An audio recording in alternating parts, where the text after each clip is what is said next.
Հայ ժողովուրդը երբեք չի ուրեմն հնազանդվել, երբ խոսքը գնում է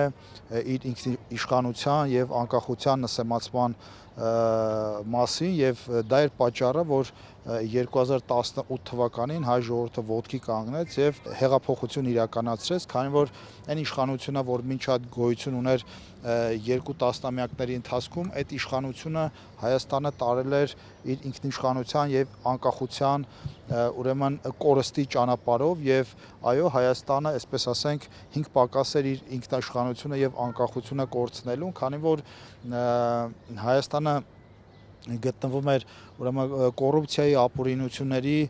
թալանի մի ամբողջ 2 տասնամյակների ժամանակահատվածում, որտեղ այդ իշխանավորները մտածում են բացառապես իրենց ունեցվածքի, իրենց անձնական շահի, իրենց իշխանությունը պահելու մասին, իսկ դա անելու համար նրանք մշտապես պատրաստ են եղել եւ գործնականում էլ նրանք զիջել են Հայաստանի անկախության տարբեր բաղադրիչները ուրեմն արտաքին ուժերին եւ սրա մասին պետք է խոսել, ոչ թե միջնադարյան ոճով տեքստեր, ուրեմն